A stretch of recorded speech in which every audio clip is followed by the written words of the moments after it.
Assalamu alaikum wa rahmatullahi wa barakatuh to some and peace out to the rest of you. Hit the share button because the message is more important than the messenger. This is part two of my last upload regarding how the true pro-black advocacy is in the black manosphere. Right now, we're in a situation in which black Western women have made it such that you cannot advocate for both of us.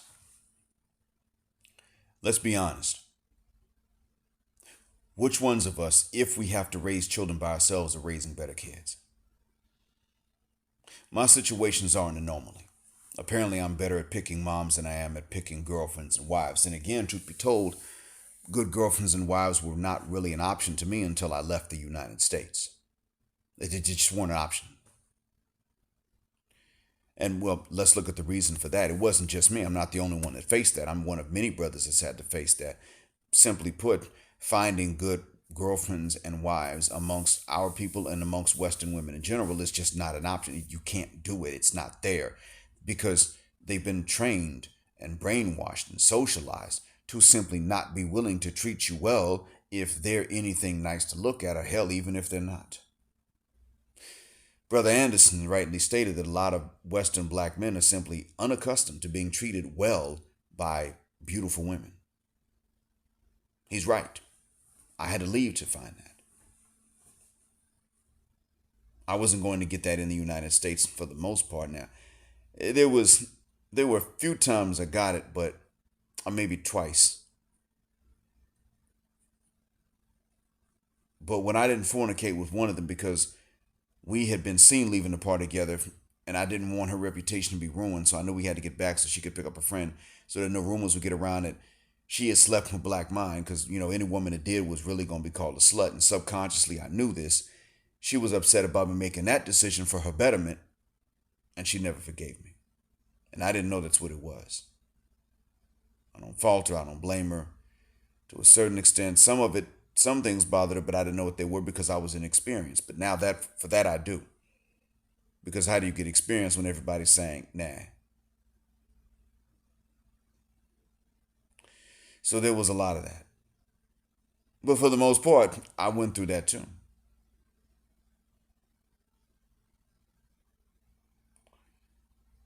So since that is what we're facing, we have to be honest. Well, who the hell got together? Who got all these sisters together in one meeting that we didn't know about? The young, the old, the beautiful, the ugly, the in between. Who got them all in the same meeting and got them all to sign that same contract? The fact that they could all agree to something like that means that you can't be pro them. They refuse to be pro you. They wouldn't touch you with the 10-foot pole in most cases. And a few guys get to be the inseminators and the rest of us are supposed to be the cleanup men. Then maybe somebody that's kind of nice to look at would treat us with some femininity until she gets sick and tired. You understand where this is going now?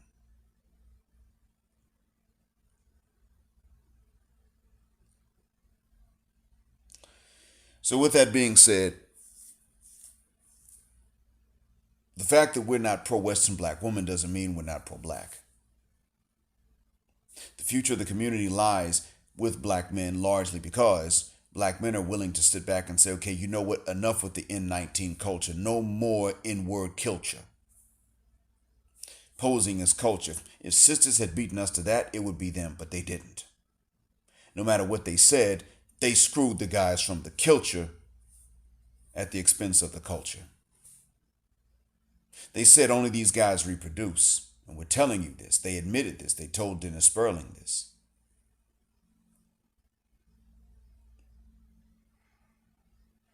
Now that is why, what I explained to you was why it is that you would be anti-black if you were pro-Western black woman as a whole.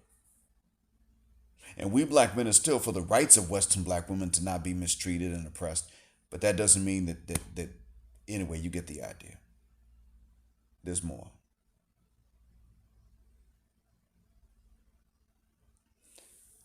Allow me to also point this out.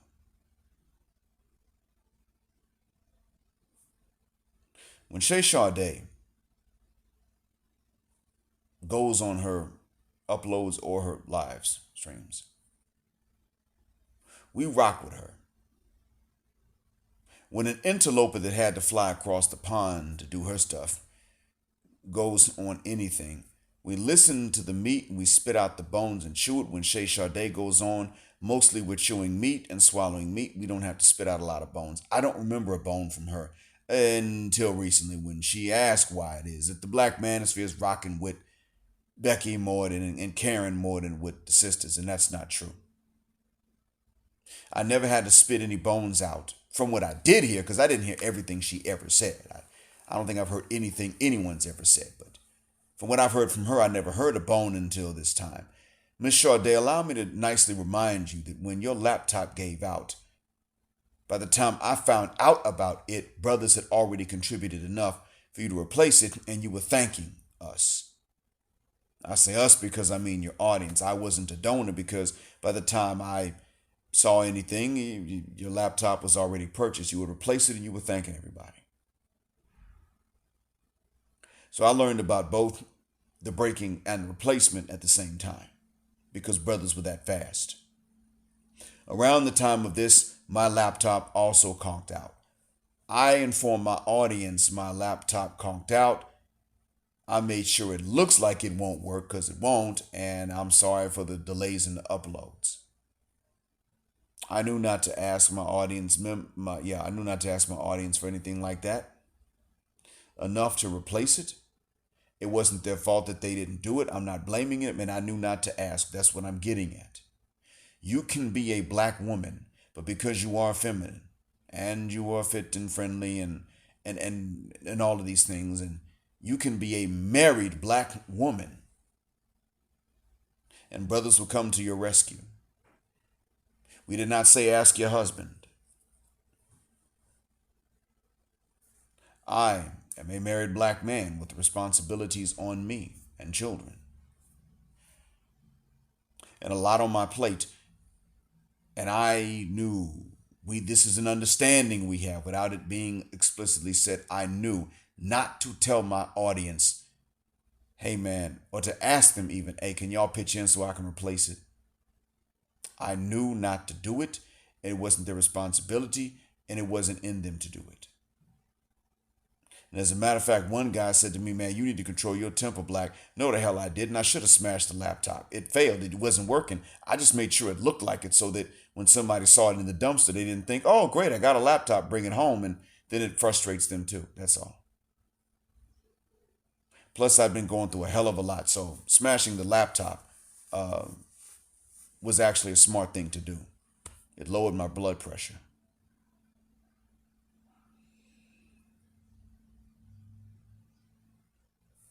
We are actually pro-black, and that includes pro-black woman, as long as it's not a Western, a wicked witch of the West, a hyena. We come through. We have propped up Crimson Cure, you, Chantel Simone. We've had brothers that have come through and sent in $1,500 US to Chantel Simone. You can actually do better with this YouTube thing financially than I will ever be able to do with it financially and a job put together.